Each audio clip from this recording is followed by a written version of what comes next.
और उस 80 के दशक में जब ये महिला संगठन हिंदुस्तान का एक सबसे बड़ा महिला संगठन के रूप में उभर के आए, उसमें कॉमरेड लक्ष्मी सहगल का बहुत बड़ा योगदान रहा है। हजारों हजारों महिलाओं के लिए कॉमरेड डॉक्टर लक्ष्मी सहगल एक प्रतीक रहा है, एक प्रेरणा का स्रोत रहा है।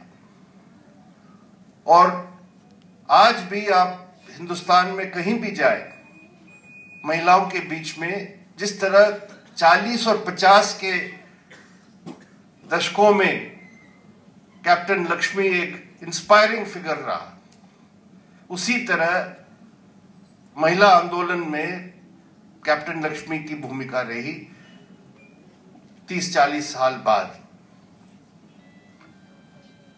हम उनको कैप्टन लक्ष्मी कहते हैं, कॉमरेड लक्ष्मी या डॉक्टर लक्ष्मी सहगल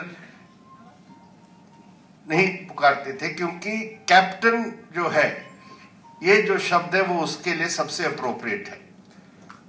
कैप्टन माने जो नेतृत्व करता है, captain of the people, captain of the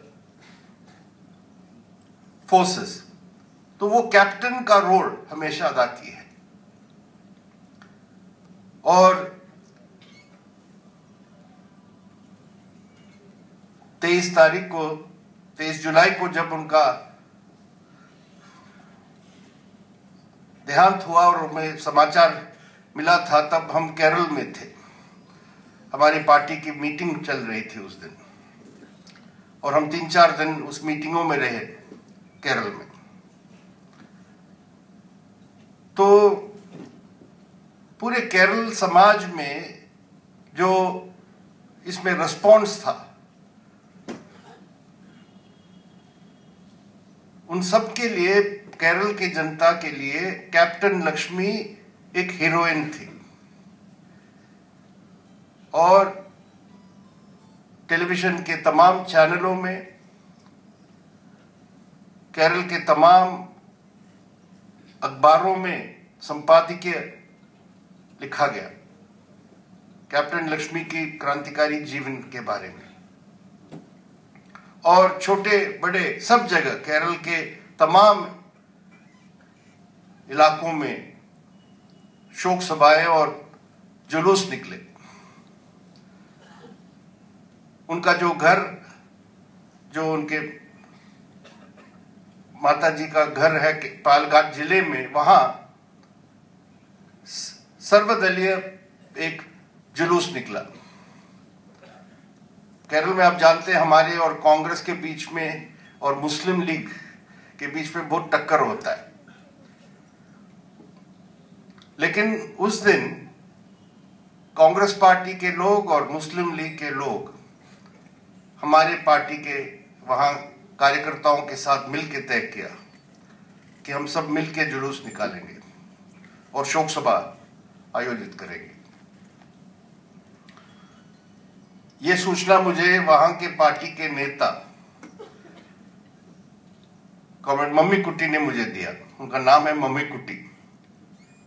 वो यहां आए थे बीच में, मेरे ख्याल में 1 साल पहले, कैप्टन लक्ष्मी से मिलने के लिए।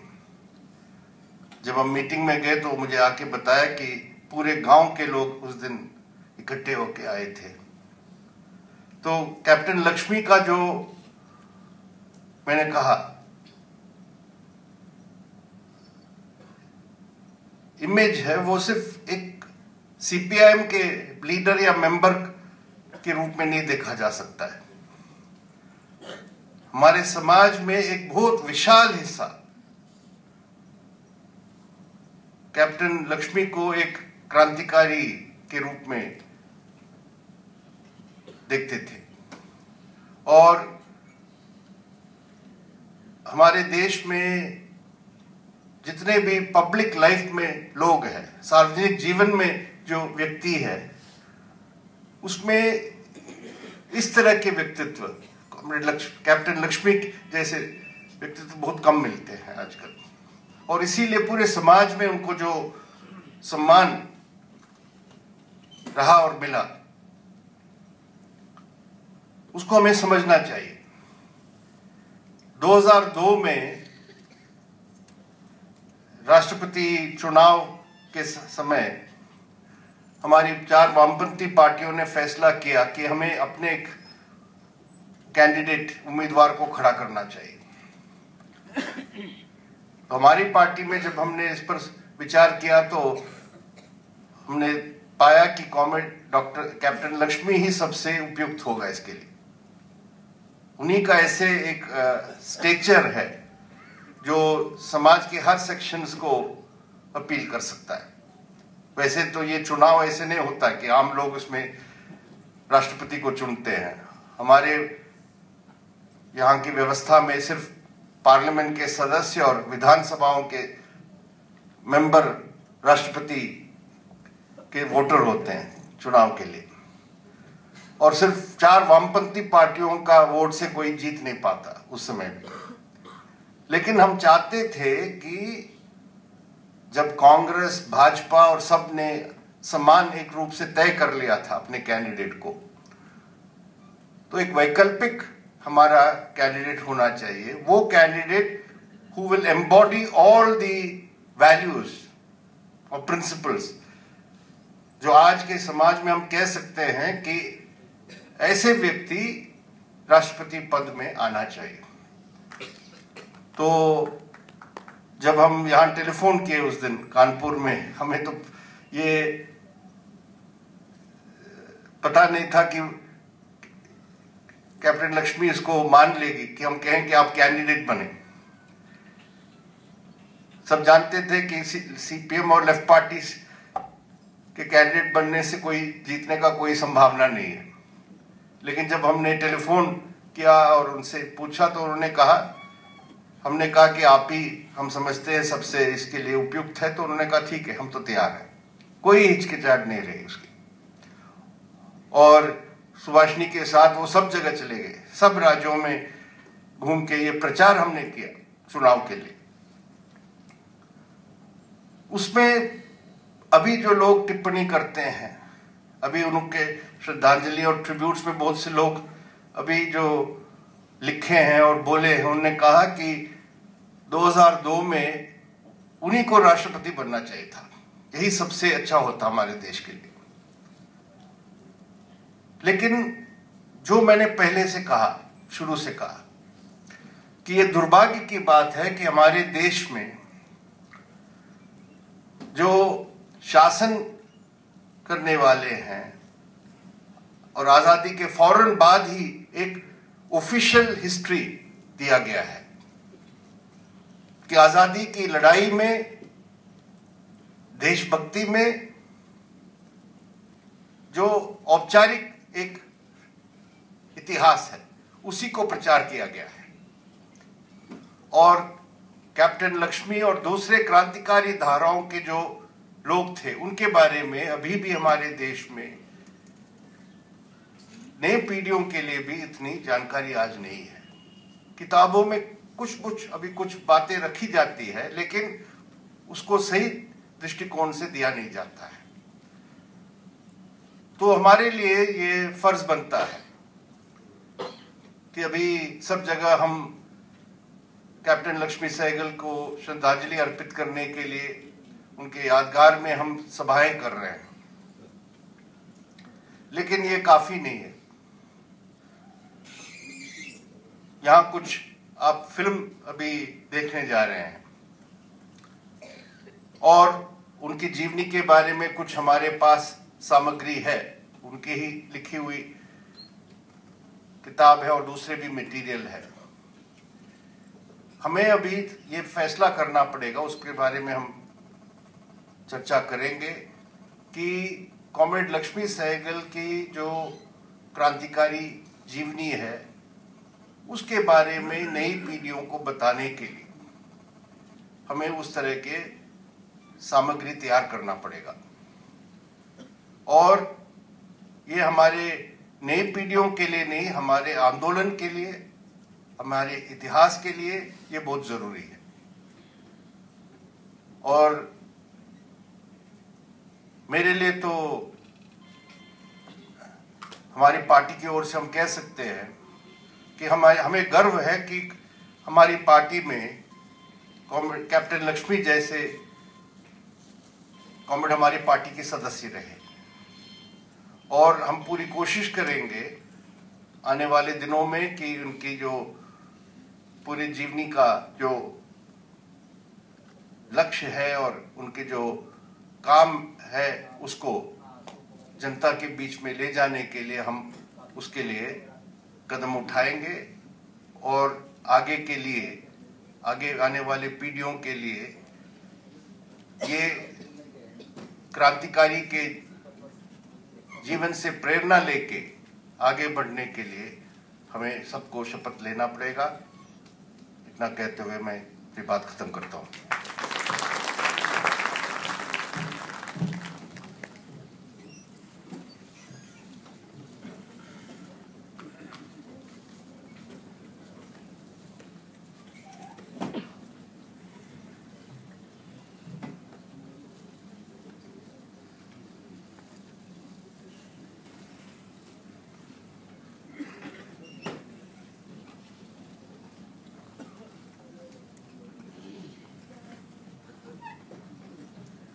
अब आप सबके सामने एक डॉक्यूमेंट्री फिल्म प्रस्तुत की जाएगी जो शाहद अली ने कैप्टन लक्ष्मी के तमाम इंटरव्यू और दूसरी चीज़ों को लेकर के तैयार किया है।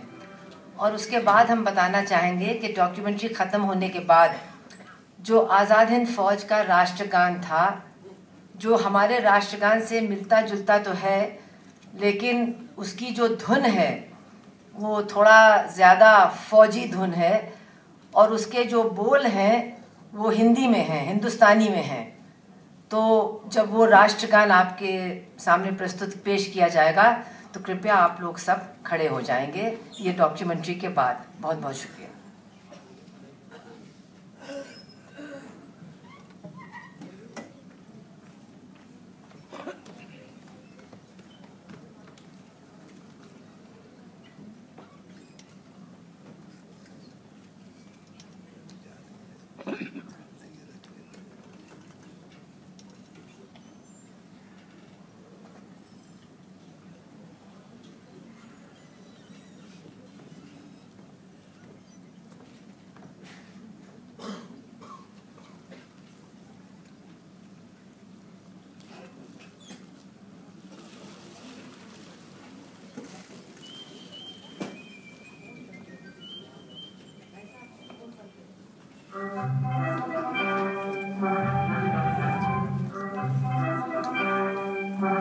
My father was so poor that he used to study under the street lamp, so that because he couldn't afford to buy oil for his lamps in the house.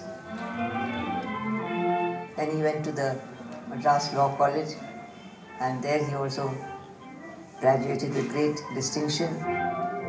And while he was there at the Law College, he won a scholarship, the Gilchrist Scholarship, which enabled him to go to Scotland to do his law, and then after that to Harvard in America.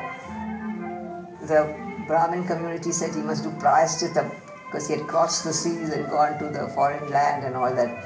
So he said, I'll do prayashchitam if you allow me to go around the homam with a beefsteak in one hand and a bottle of rum in the other. Then I have to do the prayashchitam. My mother, she was quite spirited. My father asked her, will you be willing to marry me? So she thought for a while. She said, I'll marry you on condition that you educate me. From a very young age, we all started playing tennis, and every Sunday my mother used to have tennis parties.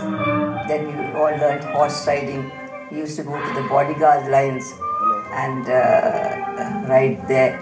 Swimming, of course, we learned when we went to Palakat, to our home in Malabar, because we have a large tank there. And my grandmother taught us all to swim. So we were quite athletic and keen on sports. My father said, I don't want my daughters ever to be dependent, even after marriage, on their husbands. and my sons also mustn't